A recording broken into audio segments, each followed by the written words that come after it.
Okay, everybody. Thank you for joining us for Key Club 101. This is just our opening slide. I hope everything's working all right for you guys. I'm really excited about this year. And this is just going to be a brief little informational segment so you guys can learn about Key Club. There's absolutely no obligation in you guys watching this. I'm just trying to get the information out to you. So let's get this thing started. This is our motto. We don't make keys, but we help open doors. For those of you that potentially are watching this because you thought we actually made keys, unfortunately we do not. We did make keys once, but that's a different story.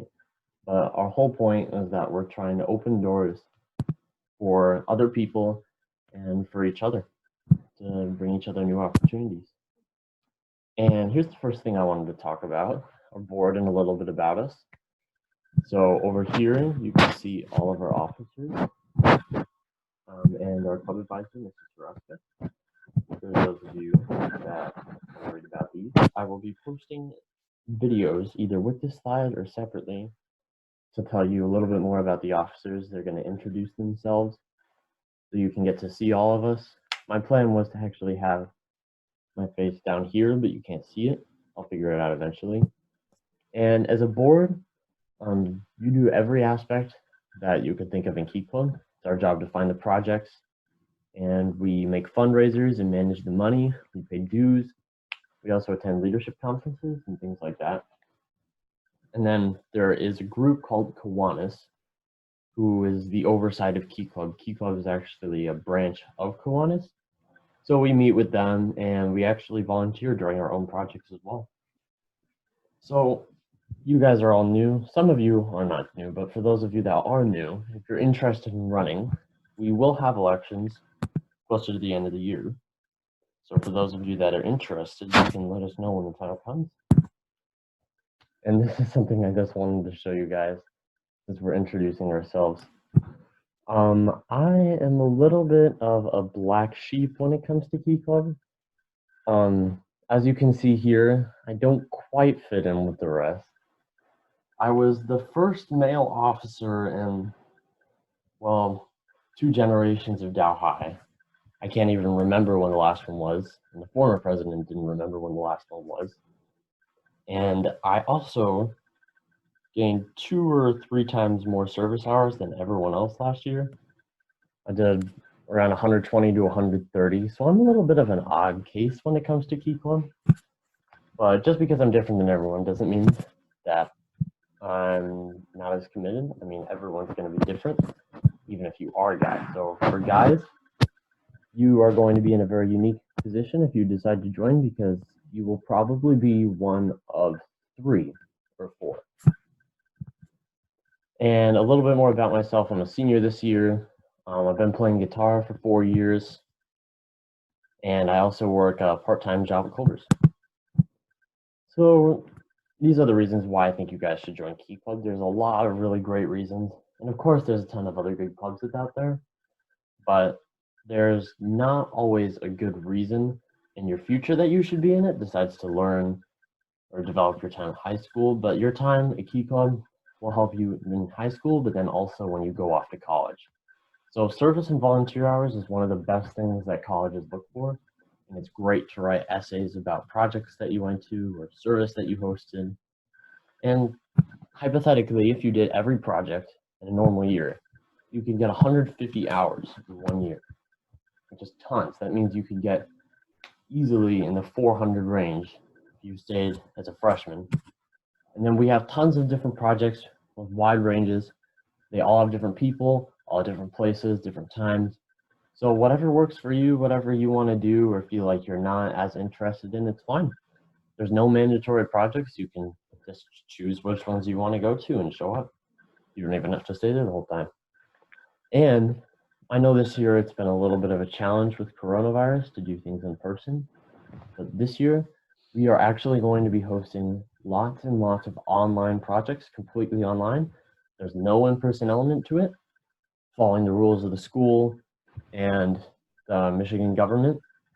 So that way you guys can still volunteer even if you can't go outside. And since we're not having in-person meetings, we're going to have reduced membership requirements. And our fees this year are going to be free. Absolutely free. We're $14 for most clubs, $7 for ours, but we decided not to charge anything this year. So super easy to join, really good for your future. So I'm sure a lot of you are wondering how our meetings were going to work. If you found this, you already know how to come to all of our meetings, so that's fantastic. The number one thing is that you're going to have to join our Google Classroom. The code has been on this. It's 7JIUUN3. Make sure you join that because that's where all of our information is going to be posted if you're not already on it. And you'll see a presentation like the one I'm doing right now about every 2 weeks on Google Classroom. So just be looking for those when they come out. And all you have to do to be counted for attendance, there's no in-person element to it.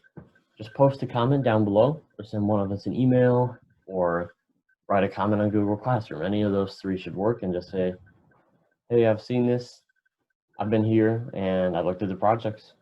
And then if you want to sign up for a project, we will be posting online sign-up projects for things that we need to coordinate. Or if there's a project that you're just doing by yourself, which I'll explain in a minute, then you don't need to have some signing up for it. Now, what we're going to do is I'm going to have everyone make their own sign-up sheet where they can track their hours and their points. It's really easy. I'm going to make a sample point sheet and post it in Google Classroom so you can check out how that works. It's very simple to do. And then once you've made that, I'm going to have you share it with just one of the officers, and that's how the board will be able to track everyone's hours. And of course, I'm going to explain this more, and we'll have information on Google Classroom. But if you have any questions, you can email any of us, and our contact information will be at the very end of it. So now, this is why we're all here, our projects. The first one that we have found out, it is not in person this year. It usually is, but this year it's moved online, is the Midland Area Crop Hunger Walk. So it's a project where usually you would go on like a walk or a march to raise money and awareness for those that need food. This year it's online. So it's October 4th, 2020. You can do whatever time you want. There's no specific time that it has to be. And they do have an area for donations. Of course, you don't have to. It's just if you really care about the issue. And there won't be any extra points for donating. It's not required to donate. Money is never a part of this. And then Learn to Be is a new opportunity that one of our officers brought to us. And it's an online tutoring service where you can join regardless of grade, even if you're a high schooler. Obviously, the upperclassmen might have a little bit of an advantage to this since they've been through more school, but I encourage all of you to go look and try it out. And of course, it works around your schedule and around the other students' schedules, so it's whatever time works for you. And the website's down there. You can click on the link once I post the slides and click. So here's a few more ideas. There's Catch a Fire online service. And this one, it's not just like in-person, online tutoring, where there's just one project. This one, we're talking thousands of different ideas, all different types of stuff, all over the world. It could be anything from designing a template to making a piece of art, to doing research on a project, to filling out certain forms. Tons of different organizations. I think it looks really interesting, and you guys should just look through the projects that they have and just see what fits you. The date and time is totally adjustable, and like before, the other ones, you never even have to leave your computer. There's no in-person risk of getting coronavirus at all. This one is what I'm really excited about. If you have your own idea, something you think you're already doing, or a service you do for a different organization, because we do not have as many in-person projects, you can actually make your own project. And all you have to do is just send us like a Google Doc or an email just explaining what the project was, where it is, and just attach 2 pictures and say what time you were there for. And you can count that for hours. Literally any type of service you can do can be for someone else, or for a huge organization, or in the school. All you have to do is just write up a form and let us know. And that should take no more than 5 minutes to write up the form. Okay, now this one, it's important for all you guys, old and new members, changes that we're making this year because of coronavirus. P-Club will not be holding any in-person service events for now, for all of first semester, because obviously the rules have banned us from doing so. So this includes a lot of the projects that we used to do and that you would want to do. The most important one I'd like to point out is Key Club to the Rescue.